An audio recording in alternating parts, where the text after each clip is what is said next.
Hello प्यारे बच्चों, कल आपका नीट का एग्जाम था। नीट का एग्जाम साल भर में एक बार होता है। वर्ल्ड एग्जाम है, 3 hours 20 minutes का एग्जाम था। एंड रिव्यूज आए हैं बच्चों के, जो पता लगा और जो हमने पेपर देखा है, पेपर टफ था। देयर इज नो डाउट कि पेपर टफ था। 2016 में, 2021 में पेपर टफ आए थे। अब जो पेपर आया वो भी फिजिक्स टफ था। लेकिन हमको एक बात और समझनी होगी कि पेपर टफ होने के साथ साथ हमारी तैयारी हमको और अच्छी करनी पड़ेगी। तैयारी हमें मजबूत करनी पड़ेगी। और एक बात समझें, कई क्वेश्चंस फिर भी पीवाईक्यू से आए थे, प्रीवियस ईयर क्वेश्चन से आए थे। 26-27 क्वेश्चन ऐसे थे जो कि पहले जिस तरह के क्वेश्चन आए थे वैसे क्वेश्चन में से थे। There is no doubt in. But बच्चे परेशान तो हैं। पेरेंट्स को भी समझना होगा, टीचर्स को भी समझना होगा कि जो बच्चा पूरा एक साल लगा देता है सिर्फ नीट की तैयारी के लिए, उसका एग्जाम अगर अच्छा ना जाए तो उसके दिल पर क्या बीतती है। लेकिन हमको हारना नहीं है और हमको जीत अपनी पक्की करनी है। और जीत पक्की करने के लिए हमको अपना लेवल अप करना पड़ेगा फिजिक्स का, जिसको हम बहुत हल्के में ले रहे थे पिछले 3 साल 4 साल के पेपर को देख करके। 22 में आसान आया, 23 में आसान आया, 24 में आसान आया, बच्चों को लगा 25 में भी बहुत आसान आएगा। 720 पिछले साल बहुत बड़े बच्चों को बहुत कुछ हुआ, अच्छा रहा। कट ऑफ बहुत हाई गई, लेकिन अब की बार जो है तो लेवल जो होगा तो थोड़ा सा नीचे आएगा। जितनी आपने मेहनत करी होगी उसी तरह से आपको फल भी मिलेगा। अब की बात है कि जो कट ऑफ है वो लो जाएगा, लेकिन आपको तैयारी नहीं छोड़नी, आपको फिजिक्स को इग्नोर नहीं करना। फिजिक्स ने ये बता दिया कि आप फिजिक्स को इग्नोर नहीं कर सकते, आप हल्के में नहीं ले सकते फिजिक्स को। ये लेवल बहुत अच्छा चला गया, ये जेई लेवल से ऊपर का चला गया, लेकिन हमको तैयारी नहीं छोड़नी, कंसेप्ट पे और मेहनत करनी है और हमको और स्ट्रॉन्गर होकर के निकलना है। तो आइए 10-10 क्वेश्चन डेली सॉल्व करेंगे। 5 दिन में 50 क्वेश्चन सॉल्व हो जाएंगे। जो नीट में आए थे 2025 में, हम ये वाले क्वेश्चन सॉल्व करते हैं और आपकी हेल्प करने की पूरी कोशिश करते हैं। सब टीचर्स, सभी टीचर्स हो या कोई भी इंस्टीट्यूशन हो, कोई भी कोचिंग है, कोई भी बच्चे का बुरा नहीं चाहता। सब यही चाहते हैं कि बच्चा अपने रिजल्ट तक पहुंचे, अपने मुकाम तक पहुंचे। लेकिन कभी कभी ऐसी सिचुएशन बनती हैं इसमें किसी को ब्लेम करना, किसी तरह की पॉलिटिक्स करना, किसी तरह की नेतागिरी करना गलत है। सिर्फ इतना ही सही है कि बच्चे से कहा जाए और मेहनत करो, पढ़ाई करो और अपना एग्जाम क्लियर करो। भैया चलते हैं क्वेश्चंस की ओर। क्वेश्चन सच में टफ थे, टीचर्स के लिए भी टफ थे। कैमरे पे आके बोलना बहुत आसान होता है, लेकिन डिफिकल्ट तब होता है जब उस 3 घंटे 20 मिनट के स्पैन के अंदर आपको बायोलॉजी भी पूरी करनी है, केमिस्ट्री भी करनी है, फिजिक्स भी करनी है। और इतना तगड़ा कंपटीशन 25-26 लाख बच्चों के बीच में, उस कंपटीशन में इतनी कम नंबर ऑफ सीट्स निकालना, ये डिफिकल्ट तो था ही। लेकिन कोई बात नहीं, हम भी उस अभिमन्यु की तरह जो कि चक्रव्यूह में घुसा और घुसने के बाद नहीं निकला, लेकिन वो जीता। जीता किस तरह से कि वो उसने उस चक्रव्यूह को भेद दिया और भेदने के बाद पूरी जान लगाई। क्योंकि जीतता वही है जो कि नाम उसी का होता है जो कि जम के लड़ता है।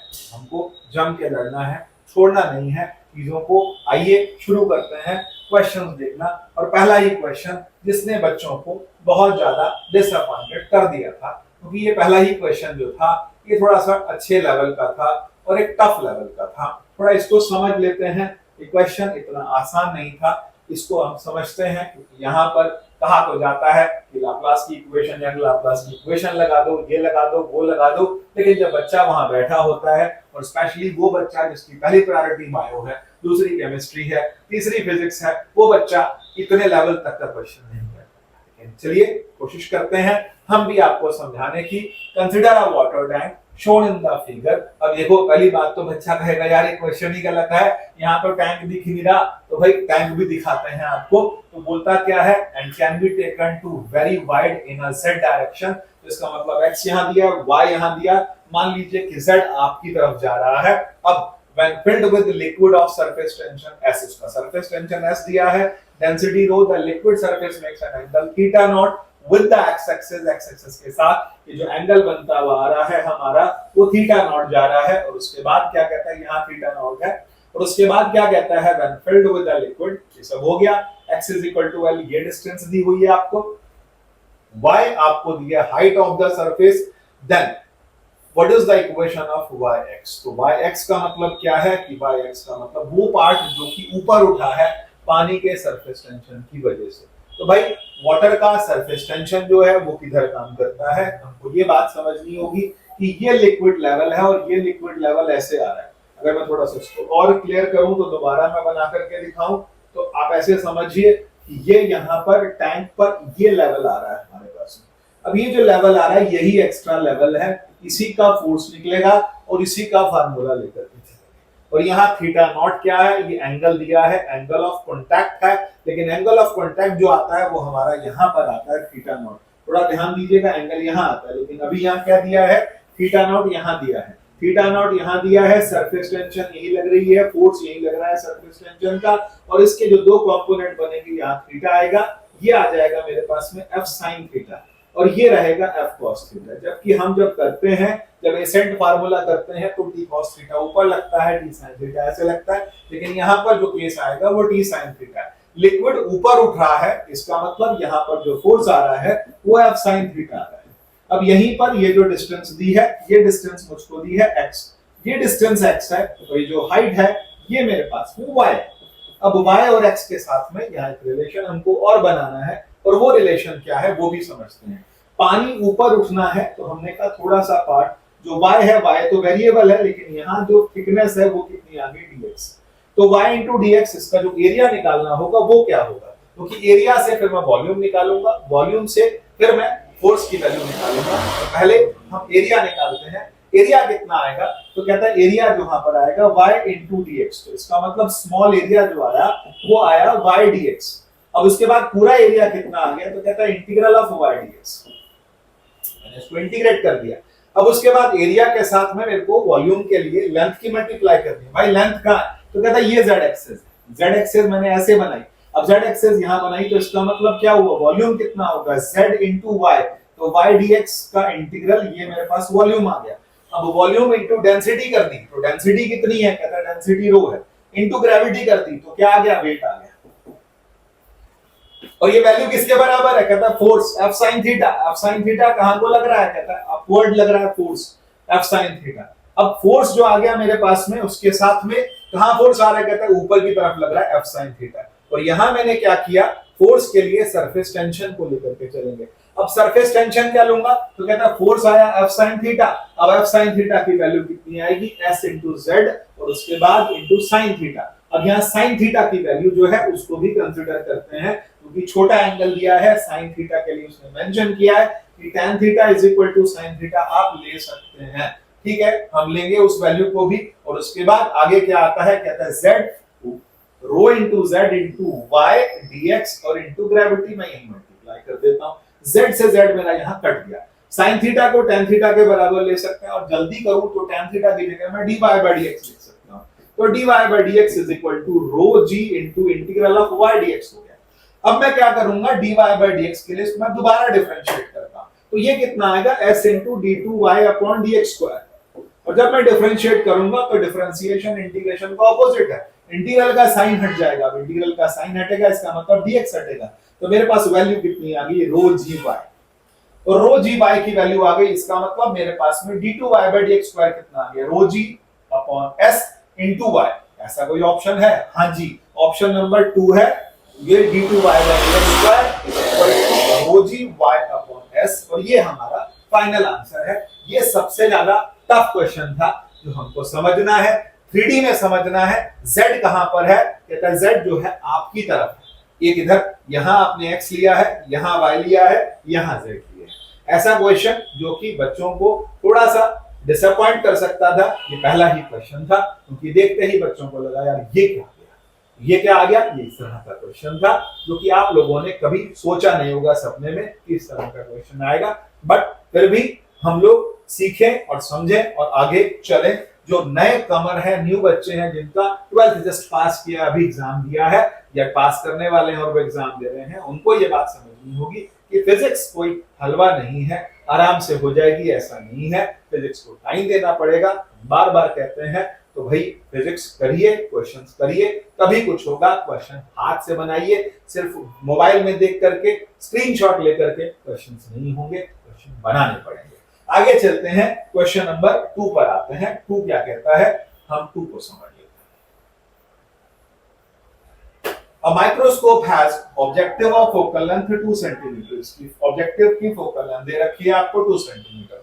आईपीस की फोकल लेंथ दे रखी है 4 सेंटीमीटर। ट्यूब का लेंथ दिया है 40 centimetre. Distance of distinct division is 25 magnification. भाई इसमें ये बात समझ लीजिए कि ये एक सिंपल कंपाउंड माइक्रोस्कोप है, लेकिन इस कंपाउंड माइक्रोस्कोप के अंदर हमारे पास जो फाइनल इमेज बनी है वो 25 सेंटीमीटर पर बनी है, और इसका हल्का सा डायग्राम हमारे को एग्जाम में दिमाग में रखना पड़ेगा।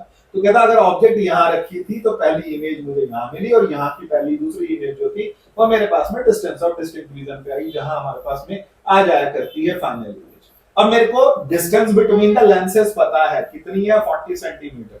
अब मैं क्या करूं, डी पता है मुझे, एफ ई पता है, तो मैं वी नॉट निकालूंगा। वी नॉट क्या है, वी नॉट ये वीई है।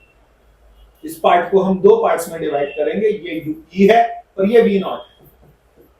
तो पहले मैं यूई निकालूंगा, और मेरे पास में वीई क्या है, 25 सेंटीमीटर इमेज बनी हुई है, और एट द साइड ऑफ, कौन सी साइड बनी है, ऑब्जेक्ट की साइड बनी है कि अपोजिट साइड बनी है भाई, तो लेंस के अंदर सामने रखी है ऑब्जेक्ट, अपोजिट साइड बनी है, इरेक्ट इमेज बनी है। तो भाई हमारे पास फार्मूला क्या होगा, 1/f is equal to 1/v minus 1/u। तो फोकल लेंथ ऑफ आईपीस कितनी है, आईपीस की फोकल लेंथ दे रखी है 4 सेंटीमीटर। तो भाई 4 सेंटीमीटर कॉन्वेक्स लेंस है, और मेरे पास ये डिस्टेंस कितनी है, कहता है ये हमारे पास जो इमेज बनेगी वो इमेज कहां बनेगी, कहता है at the side of object बनेगी। इसका मतलब मैं लिखूंगा -1/25 और इज इक्वल माइनस यूई। तो यूई मुझे फाइंड करना है, मैंने इसको ऐसे लिखा 1/ue इज इक्वल टू कितना आ रहा, -1/25 -1/4। जब मैंने एलसीएम लिया ये मेरे पास आ गया 100, और -25 तो -29। यूई की जो वैल्यू आ रही है वो मेरे पास आ रही है -100/29। अब ये यूई की वैल्यू जो आ गई उससे मैं क्या निकाल लूंगा, वी नॉट निकाल लूंगा, और जब मुझे वी नॉट मिलेगा तो उससे मैं यू नॉट निकाल सकता हूं। क्वेश्चन लंबा है, देयर इज नो डाउट कि क्वेश्चन लंबा नहीं है, क्वेश्चन लंबा है। मैग्नीफिकेशन का फार्मूला होता है -v0/u0 into 1 plus d/fe। तो आपके पास fe का वैल्यू है, d का वैल्यू है, मैग्नीफिकेशन -v0/u0 आपको फाइंड करना पड़ेगा, मल्टीप्लाई करके मैग्नीफिकेशन निकलेगा। Let's go toward the next question. Question number आता है हमारा 3 की तरफ चलते हैं।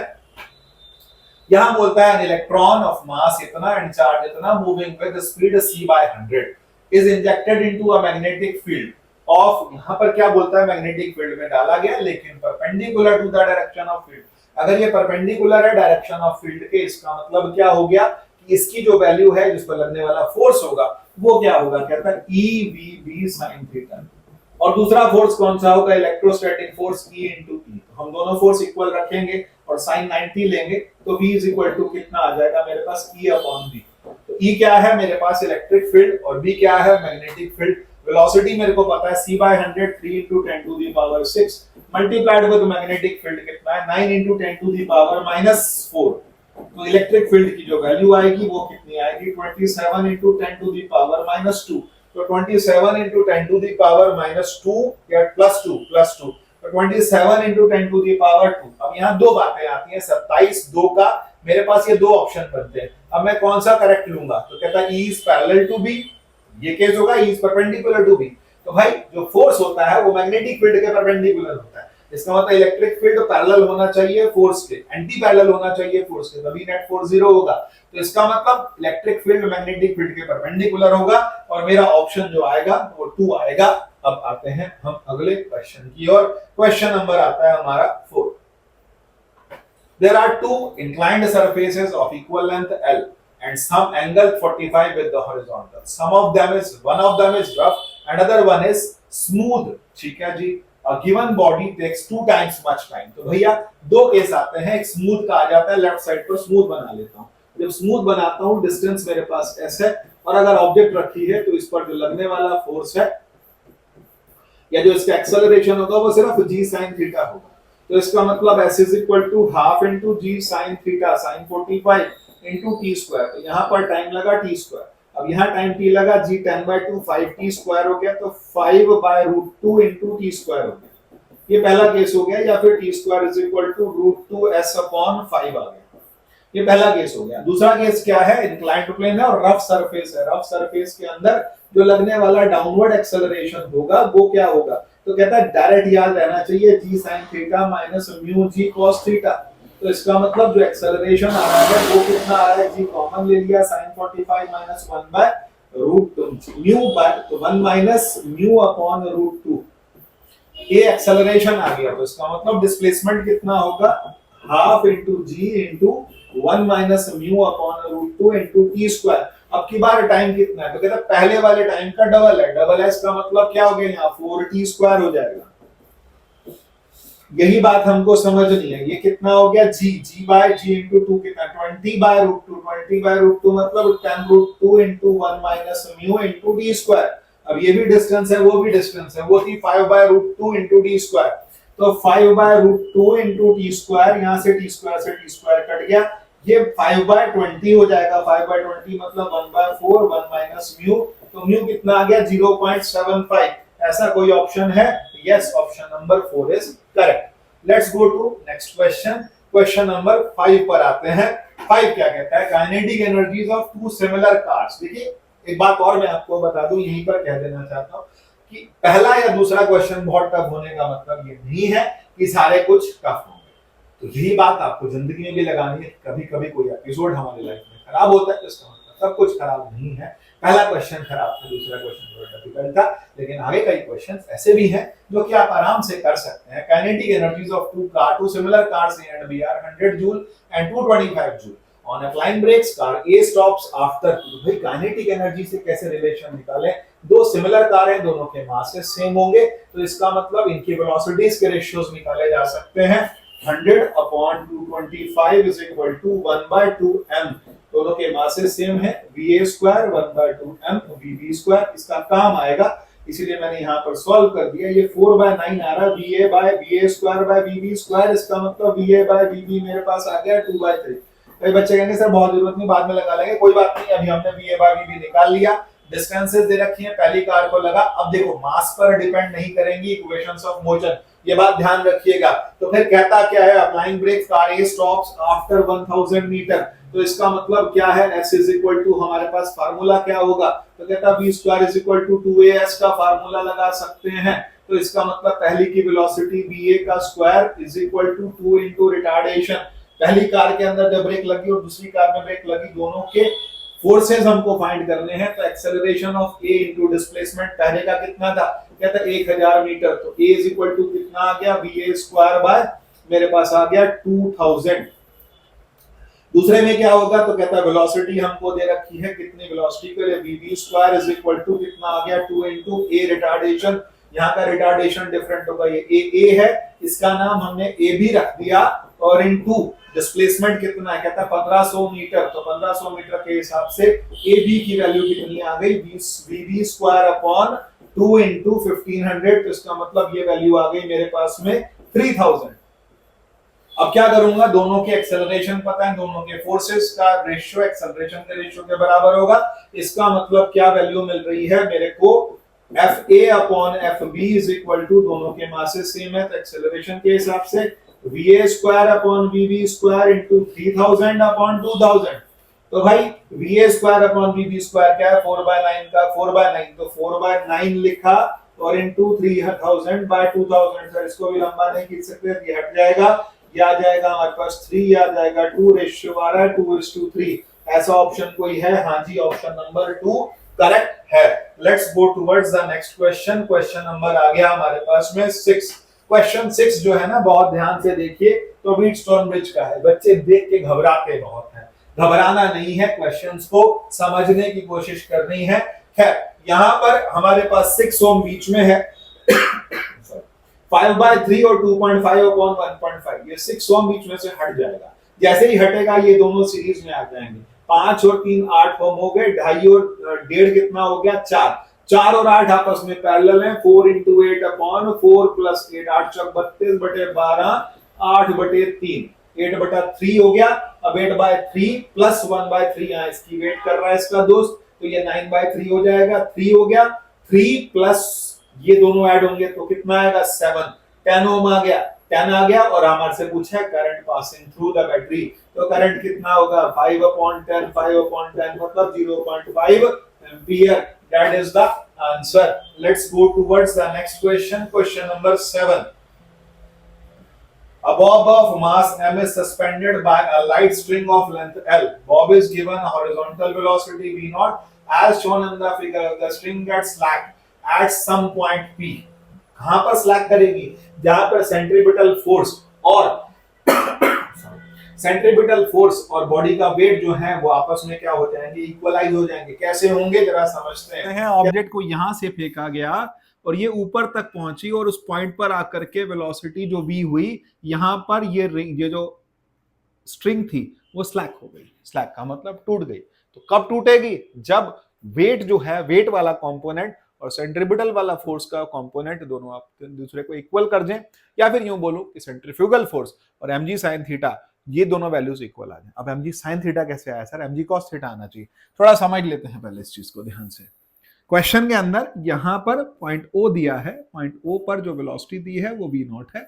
यहां पहुंच करके वेलोसिटी कितनी आ रही है? v है। तो यहां पर हमारे पास ये परपेंडिकुलर जो एंगल है ये थीटा, लेकिन यहां जब मैं 90 लगाऊंगा तो ये कितना आ जाएगा? 90 माइनस थीटा।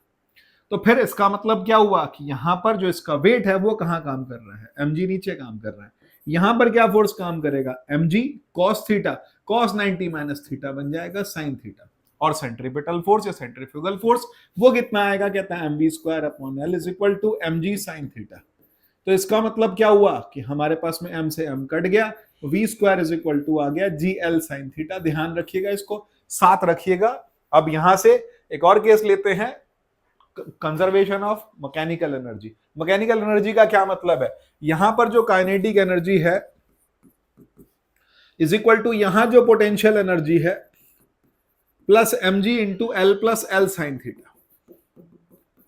पूरे को आपने m से डिवाइड कर दिया तो v naught square is equal to 2 से मल्टीप्लाई भी कर दिया तो क्या बनेगा? v square plus 2g l plus l sine theta. हम यहां तक पहुंचे, v नॉट स्क्वायर की वैल्यू v नॉट स्क्वायर ही रखा और is equal to v square की वैल्यू कितनी है? तो v स्क्वायर की वैल्यू हमने निकाल ली gl साइन थीटा। तो इसका मतलब ये बन गया gl sign theta plus 2gl plus 2gl sine theta. इसका मतलब मेरे पास v नॉट स्क्वायर की वैल्यू कितनी आ गई? 2 प्लस 3, 2 प्लस 1 3 आ गया। तो यहां पर gl कॉमन आ गया 3 साइन थीटा और प्लस साथ में क्या आ रहा है? 2। 3 साइन थीटा प्लस 2 ये वैल्यू आ गई। इसका मतलब मेरे पास एक लेवल तो हमारे पास एक्सप्रेशन आ गया किसका? v नॉट स्क्वायर का। और उसके बाद मांगा किसका वैल्यू है? v स्क्वायर का। तो भाई रेशियो किसका लिया? The ratio of speed of v to v naught square. तो v की वैल्यू कितनी है? v स्क्वायर की वैल्यू आ रही थी gl साइन थीटा और यहां अपॉन में कितनी आ रही है? gl 3 sine theta plus 2। तो इसका मतलब ये gl कट गया, sine theta upon 3 sine theta plus 2 का स्क्वायर रूट भी आएगा। ऑप्शन नंबर 4 करेक्ट होगा। Let's go to the next question. Question number is question number 8। Output y of given logic implementation is similar to output of which gate? तो भैया यहां पर ध्यान रखना पड़ेगा क्योंकि यहां पर नॉर गेट भी है और नैंड गेट भी है और उसके बाद कंबाइंड कितना आएगा? तो आपको बनाने पड़ेंगे क्या? आपको बनाने पड़ेंगे ट्रुथ टेबल। ट्रुथ टेबल कौन से? कहता ए लिखूंगा, बी लिखूंगा, एक जगह नॉट है और एक जगह नॉर है। तो नॉर में क्या आएगा? ए प्लस बी का कॉम्प्लीमेंट और नॉट में कितना आएगा? नैंड में कितना आएगा? ए इंटू बी का कॉम्प्लीमेंट। और उसके बाद एक को आपने पी कह दिया, दूसरे को आपने क्यू कह दिया और उसके बाद दोनों लग गए यहां पर और यहां लगने के बाद फिर फाइनल आंसर कितना आएगा? तो कहता है फाइनल आंसर आएगा मेरे पास p इंटू क्यू की p प्लस क्यू। तो यहां आएगा p इंटू क्यू। तो p इंटू क्यू का मतलब ये आ गया p इंटू क्यू। अब हम क्या करेंगे? दोनों जीरो ले लिए। दोनों जीरो लेने का मतलब क्या हो गया? a प्लस बी कितना आएगा? क्योंकि एक साइड पर और है, नॉर है, तो नॉर में क्या आएगा? a प्लस बी का कॉम्प्लीमेंट। 0 प्लस 0 तो 1, 0 प्लस 0 0 का कॉम्प्लीमेंट 1 और दूसरे केस में 0 इंटू 0 और उसका भी कॉम्प्लीमेंट फिर कितना आ गया? 1। तो ये तो 1 आएगा, बाकी सारे 0 आएंगे। तो इसका मतलब क्या हो गया? ये नैंड गेट बनेगा और फाइनल आंसर मेरे पास कौन सा आ रहा है? Second. Let's go to the next question. ज्यादा टाइम नहीं खराब करेंगे क्वेश्चन पर, सारे ट्रुथ टेबल हमने नहीं बनाने। The electric field in the plane electromagnetic waves is given by इतना, then the expression for the corresponding magnetic field is. तो भाई मैग्नेटिक फील्ड हम कैसे निकाल सकते हैं, तो हमारे पास जो रिलेशन है, रिलेशन के अंदर एक बात तो आप ध्यान रखिएगा कि बाकी सब चीजें सेम रहेंगी, बाकी सब चीजें सेम रहेंगी, तो फिर बदलेगा क्या, हमारे पास फार्मूला होता है C is equal to E upon B. तो मुझे क्या कैलकुलेट करना है, इलेक्ट्रिक फील्ड दे रखा है, मैग्नेटिक फील्ड निकालना है, तो मैग्नेटिक फील्ड कितना होगा E अपॉन, तो E की वैल्यू कितनी है 60 upon 3 into 10 to the power 8 metre पर सेकेंड, तो ये कितना आ जाएगा 2 इंटू 10 टू दी पावर -7। लेकिन अब इसकी डायरेक्शन क्या होगी, तो कहता है expression for the corresponding field denotes, अभी किसको दिखाएगा, बी वाई में या बी एक्स में, तो ये कहां पर है, जेड में। तो इसका मतलब क्या हो गया, हमारे पास जो कंपोनेंट्स बनते हैं या बनता है एक्स वाई होंगे, तो फिर थर्ड जाएगा जेड में। अब इसके बाद दूसरा क्या है, अगर इलेक्ट्रिक फील्ड किसमें है, एक्स में, ये वाई में, ये जेड में, और उसके बाद दूसरा किसमें है, कहता है जेड में, जेड के बाद अगला कौन सा आएगा, कहता है एक्स। तो हमारे पास जो ऑप्शन बनेगा वो सेकंड बनेगा जेड एक्स, और जो इलेक्ट्रोमैग्नेटिक वेव्स होंगी वो अलोंग वाई एक्सिस जाएंगी। Let's go to next question. Question number आता है 10। 10 क्या कहता है, ball of mass 0.5 kg is dropped from a height 40 meter. The ball hits the ground and rises to a height 10 meter. The impulse imparted, impulse के लिए भाई हमको change in momentum निकालना पड़ेगा। चेंज इन मोमेंटम के लिए पहले टकराने की वेलोसिटी निकालनी पड़ेगी। तो भाई टकराने की वेलोसिटी कितनी है, कितनी हाइट से गिराया गया, 40 मीटर से गिराया गया, टकराने वाली वेलोसिटी कितनी है, v1। तो v1 कैसे निकालूंगा, v1 square is equal to 2 into gravity 10 into height 40। तो v1 स्क्वायर कितना आ गया हमारे पास में 800 का स्क्वायर, तो 800 का स्क्वायर आ रहा है 800, किसका स्क्वायर, इसका स्क्वायर रूट कितना आएगा, तो v1 आ जाएगा मेरे पास 20√2। और दूसरे केस में जब ये ऊपर जाता है कितनी हाइट तक जा रहा है, कहता है 10 मीटर तक जा रहा है, वेलोसिटी कितनी होगी, तो v2 square is equal to 2 into gravity, height कितनी है 10, तो यहाँ v2 स्क्वायर कितना आ गया मेरे पास 200, तो v2 कितना आ गया 10√2। इसका मतलब चेंज इन मोमेंटम क्या आएगा, चेंज इन मोमेंटम आएगा mass multiplied with v2 minus v1, तो इसका मतलब v1 प्लस v2 हो जाएगा। तो मास कितना है 0.5, चेंज इन मोमेंटम कितना होगा 20 प्लस 30√2, 30√2 का मतलब हो गया 15√2, 15√2 का मतलब हो गया 15 इंटू 1.41, 15 इंटू 1.41 21 न्यूटन सेकेंड हमारा आंसर आएगा।